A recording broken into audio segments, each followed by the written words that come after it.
po mga kabayan, nandito na naman po ang inyong lingkod. Ngayon po, i-share ko naman sa inyo ang Forward Reverse Direct Online Starter. Shout out po dun sa nag-request na si Mr.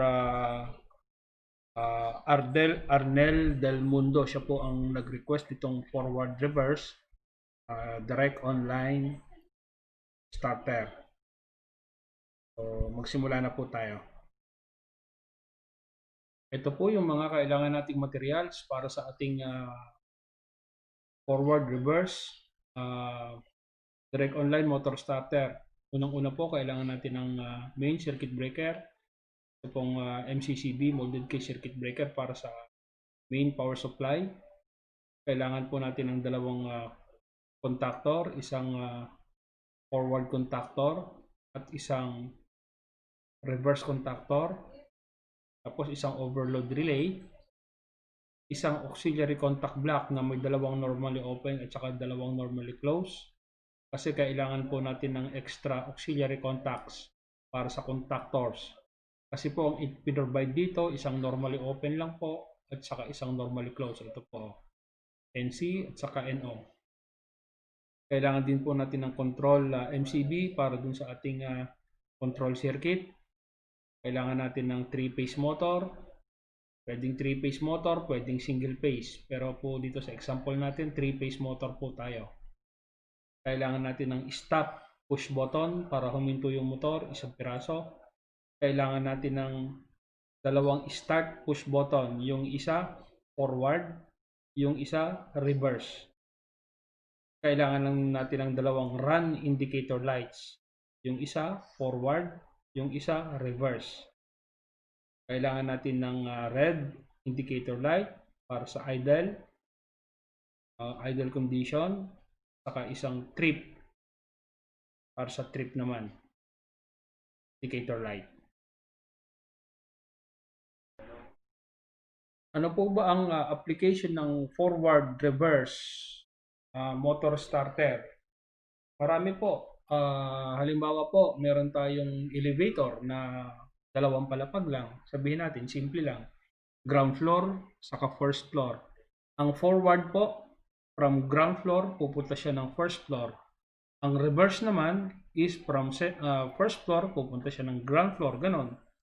Sa mga gantry crane naman, sa mga sa pier, yung mga bumubuhat na mga kargamento. Meron din doon yung gantry crane, pupuntang kaliwa, left, forward yon. Pag pupuntang kanan, reverse naman yon. Actually, hindi lang yon. Meron pang up and down yan pagka bubuhat na ng kargamento. Up, forward, down, reverse. Ganyan. Sa mga roll-up doors, ganyan. Up, down. Ganyan. So, dito po. Ito na po ang ating kwan. Andito po yung forward connection at saka reverse connection kung makikita nyo po. Para po maging reverse yung connection, kailangan po yung dalawang wire, pagka meron po tayong 3-phase motor, squirrel cage induction motor, para po mag-reverse yung rotation ng motor is kailangan po i-interchange natin yung dalawang wire niya o yung dalawang kable para po mag-reverse. Dito po tayo, tignan natin itong unang connection. Ito po. Yung line 1 nakakonekta sa T1, yung line 2 sa T2, yung line 3 sa T3 ng motor. Ito po yung motor delta connected. Nga pala po pala, dalawang klase ang makikita nyo kasing marking sa motor. Minsan T1, T2, T3. Minsan U1, V1, W1. Yung T1 po, ang equivalent nun is U1. Yung T2 naman, V1. At saka yung T3, W1. So, halimbawa po ganyan, ano? So, forward connection po yan. Kung gusto nating i-reverse, i-interchange lang po natin yung dalawang leads. Kagaya po nito, So, yung line 1, nasa T1 pa rin. Pero yung yellow, from T2, nilipat natin sa T3. Yung blue naman na line 3, from T3, nilipat natin sa T2. Dalawang wire lang po ang pagbabalik-tarin natin. Hindi po pwedeng tatlo.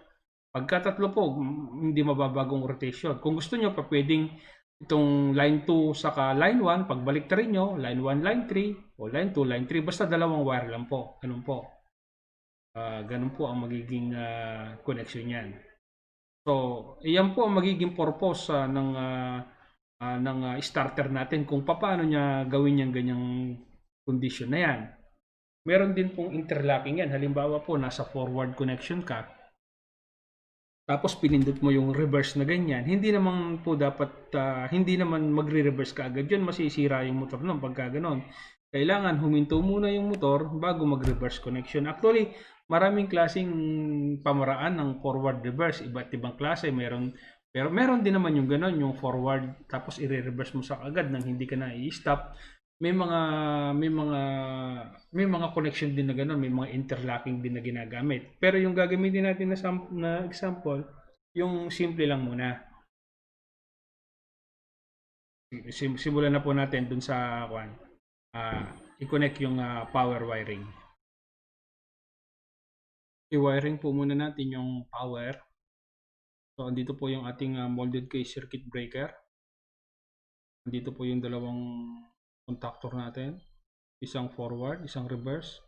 At yung overload relay. Andito rin po yung control MCB papuntang control circuit. So, wiringin na po natin yung line 1 red, line 2 yellow, line 3 blue. Dito po sa line side ng main contactor. Ng main itong ng circuit breaker, yung molded case circuit breaker. Yung load side niya pupunta sa forward contactor. Red, yellow, blue. Tapos dito, yung red, yung line 1 ng contactor, forward contactor, pupunta sa line 1 ng reverse contactor.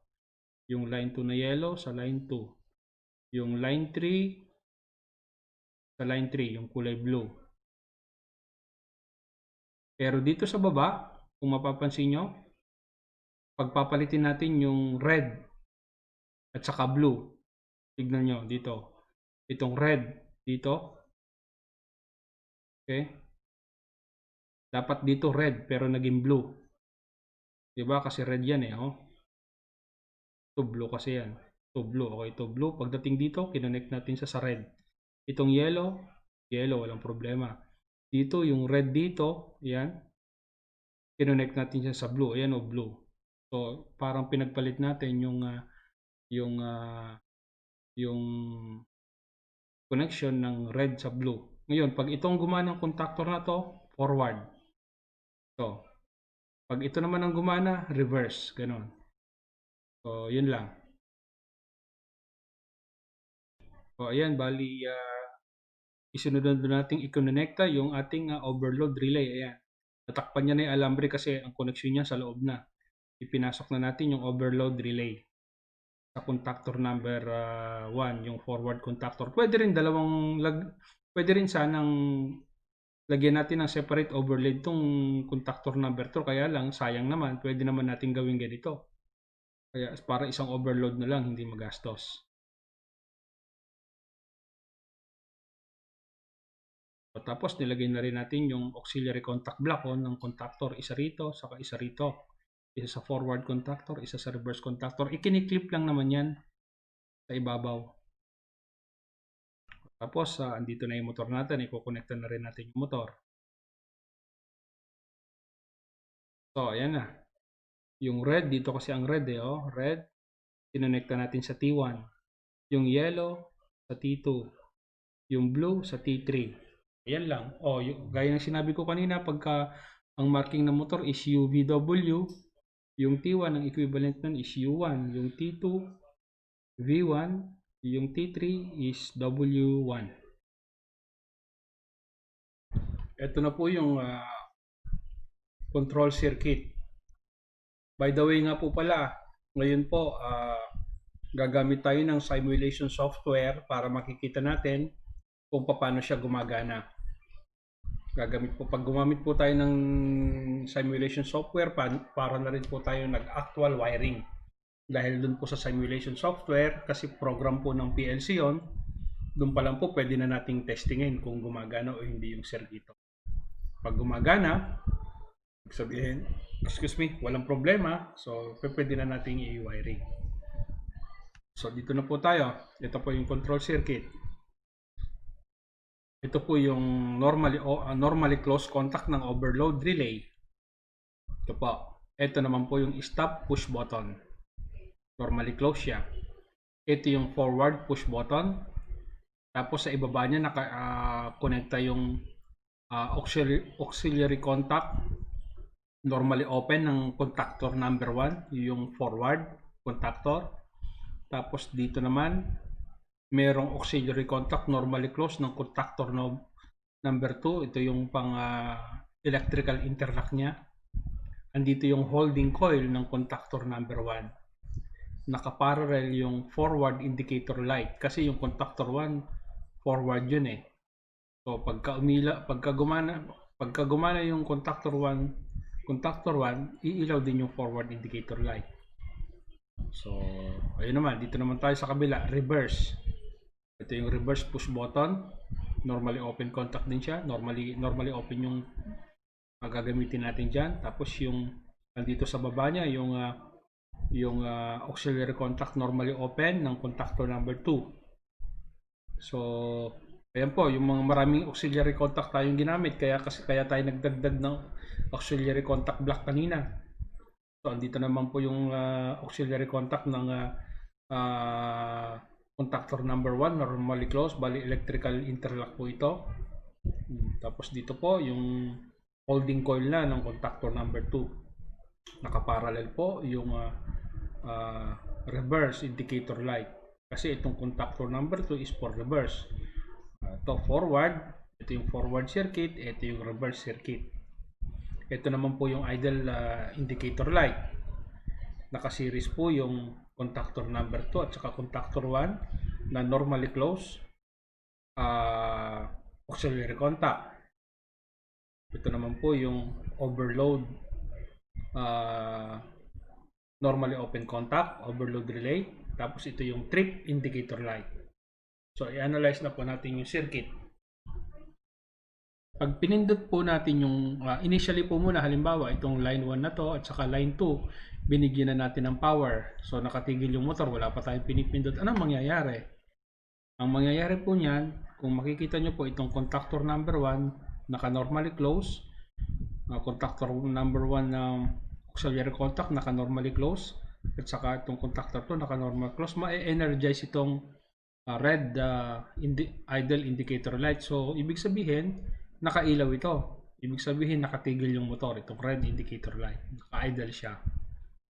So halimbawa, pipindot na tayo. Pindot natin itong forward push button, no? Pag pindot natin yung forward push button, itong linya to magkakaroon ng kuryente. May energize yung holding coil ng contactor number 1. So pag na-energize yung holding coil ng contactor number 1, yung main contact sasara, gagana na yung motor forward at magpo-forward na siya, gagana na siya. At the same time, energize din itong forward indicator light. Ibig sabihin nasa forward condition na siya. Ngayon, ito namang contactor number 1, since na-energize itong holding coil ng contactor number 1, bibitaw naman itong contactor number 1 auxiliary relay na to, auxiliary contact. So mamamatay itong indicator light na idle. Papalit itong kulay green na forward. So ibig sabihin, gumagana. Ito namang contactor number 1 na to, na normally open contact kasi nasa forward connection tayo, nasa forward, tumatakbo yung motor ng forward, bibitaw naman ito. Ito, normally open. Bakit natin binitaw ito? Bakit kailangan meron nito rito, yung interlock na to, kaya bibitaw ito, mag-open to? Kasi baka mamaya habang naka-forward tayo, by the way, pagka binitawan na natin yung forward push button, sasara to, no? Ito yung take over. Dun, para may connection pa rin ang daan ng kuryente niyan pag ganyan na. Okay, so yun na nga, nasa forward na direction na yung motor natin. Ang gamit nito, dahil bumukas ito, pag halimbawa napindot itong reverse push button accidentally, hindi pa rin ma-energize yung contactor number 2 na reverse kasi ito bumukas to, naka-open na to. So, protektado yung motor natin kasi kapag ganoon, masisira yung motor, yung tumatakbo siya ng forward, tapos bigla mo siyang i-reverse. So anong dahilan? Ano ang paraan para ma-reverse natin yung motor? Dahil ngayon, pag naka-forward, hindi mo siya pwedeng i-reverse. Pindutin na lang ng reverse. Ganon din kapag ka na-reverse siya, hindi mo rin pwedeng pindutin yung forward. Pindutin muna natin itong stop. Pag pinindot natin yung stop, lahat itong contactor number 1 holding coil is madede-energize. So, ang ibig sabihin, yung main contact ng contactor number 1 is madi-disengage. Titigil yung motor ngayon. Titigil yung motor. Pag tigil ng motor, itong ilaw na to, mamamatay din to. At itong contactor number 1 na to, babalik sa normally close, iilaw na naman tong idle indicator light. So, pagka naka-stop na yung motor, pwede na natin itong pindutin, itong reverse push button. Kung pinindot mo yan, ganoon din ang mangyayari. May energize itong holding coil ng contactor number 2 para reverse. So, halimbawa naman, habang tumatakbo, yung motor nagkaroon ng overload, tumaas yung amperahe, bibitaw ito. Overload. Bubukas to. So, maski naka-forward siya o reverse, basta ito bumitaw, titigil pa rin. Kasi dito siya nakakonekta yung line 1 dito siya nakakonekta. Siya ang magbibigay ng kuryente sa contactor number 1 sa contactor number 2. At the same time, kapag bumitaw ito, sasara naman ito. Itong overload na to. So, iilaw naman yung trip indicator light. So, ibig sabihin, nag-trip. Ganun lang po. So, pag pinagsama natin yung power, ito, at saka yung control circuit, ito na po yung kalalabasan, yung power, yung motor, ito na yung MCB, ayun na po. Yan na po yung kabuuan ng kanyang wiring. Ngayon po, i-simulate natin. Tignan natin kung paano gumagana itong forward reverse na to. And ito na po yung simulation software natin. Actually, software po ito ng PLC. Pwede po nating testingin dito yung diagram natin kung gumagana o hindi. 100% po nakapag-gagana rito, gagana rin sa actual. So ito po, simulan na po natin itong I4, ito yung overload relay. Itong I4, ito po yan I4. Input po kasi yan dito tayo pipindot mamaya. O yung push button naman, stop push button to I3. Ito I3. Itong I1, ito yung forward push button, ito. O reverse push button I2. Ito naman. Yung Q1, ito yung output na. Ito yung forward contactor, Q1. Yung Q2, reverse contactor. Yung Q3, yung forward indicator light, yung green. Yung Q4, ayun, reverse indicator light. Ito naman, green din siya. Yung Q5, yung pula, idle light. Yung Q6, trip indicator light. Tapos yung I4 binanggit ko na kanina, yun yung overload relay. Itong mga kung naman ito yung mga auxiliary contact, normally close ito. Ito yung sa forward contactor, yung sa C1 kanina, normally close sa auxiliary contact. Ito rin yung sa contactor number 2. Yung sa reverse contactor. So ayan, testingin natin Pipindot tayo ngayon ng forward push button. Ito, I1 Pero una muna, energize muna natin yung circuit. Itong line 1, line 2, bigyan natin ng power. So ano nangyari? Nung may power na, ito, nagkaroon ng ilaw itong Q5. Yung Q5 ay idle light. Yung kulay pulang ilaw, ibig sabihin nakatigil yung motor, iilaw yung pula. Kasi wala pa naman tayong pinipindot In-energize lang natin itong circuit, control circuit. So, ibig sabihin yan, naka-idle yan. Kasi normally close contact ng forward contactor at saka reverse contactor is nakasara. Ngayon, pumindot tayo itong forward natin, forward push button, yung I1, ito. Tandaan po natin, pagka green naka-energize. Ito, Q5. Pagka pula, naka-de-energize. Ito, makikita naman natin dito eh. Q5, naka-energize. So, pindutin ko tong forward push button. Ayan. I1. Pinindot ko. O, kung mapapansin nyo po, yung Q5 namatay. Na ilaw. Kasi bumukas dito. Bumukas dito sa forward contactor. Ngayon, yung forward contactor, gumana. So, tumatakbo ngayon yan, forward. Itong Q1, oh, ayan. At the same time, itong Q3, yung forward indicator light, naka-on din. Oh, halimbawa, habang naka-forward yung motor na ganyan, i-reverse natin. Gagana kaya? Kasi, pagka nagkagayon, masisira yung motor. Kasi mabibigla siya, naka-forward, tapos re-reverse mo kaagad. Pero protected naman eh, meron tayong reverse contactor eh, ito. Saka forward contactor na tawag dito na naka-interlock eh. Tignan natin pipindot ako ng reverse, I2.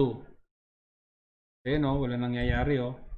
Hindi niya ma-energize tong reverse contactor kasi ito, yung forward contactor, ito nakabitaw na ito kasi normally close ito eh. Pagka gumana itong forward contactor, na-energize tong holding coil niya, itong auxiliary contact niya bibitaw. Ayun oh, I2 oh, ayaw gumana. Oh. Pero pag i-stop muna natin itong I3, halimbawa I3, stop natin no. Push button, stop, push button. Oh, namatay oh. Ang naiwan na lang na ilaw is Q5. Tumigil na yung motor, ibig sabihin, idle light na lang, idle indicator light na lang. Ayan oh, Q5. Oh. Ngayon, pwede na natin pindutin yung reverse push button, I2.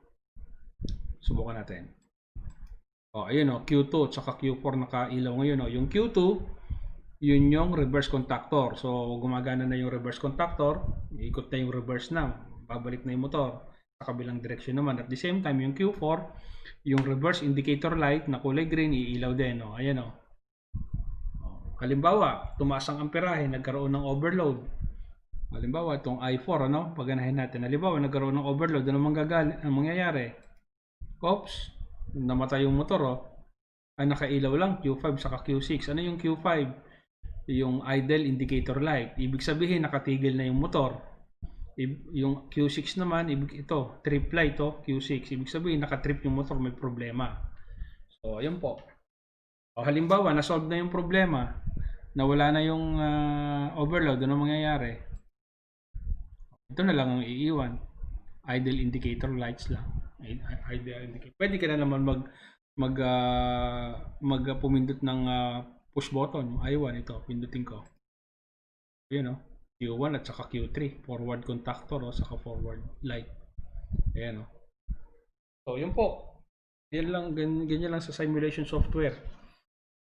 Pagka ganito po, at gumana rito, 100% gagana po sa actual na wiring. O kaya, sa PLC mo rin i-program. Pwede, ganun. So, yun po ang ating session ngayon sa forward reverse. Sana po may natutunan kayo. Gaya ng sinabi ko, marami po, malawak po ang forward reverse. Iba-ibang klaseng pagwawiring ang ginagamit nila. Minsan nilalagyan nila ng kanya ng timer.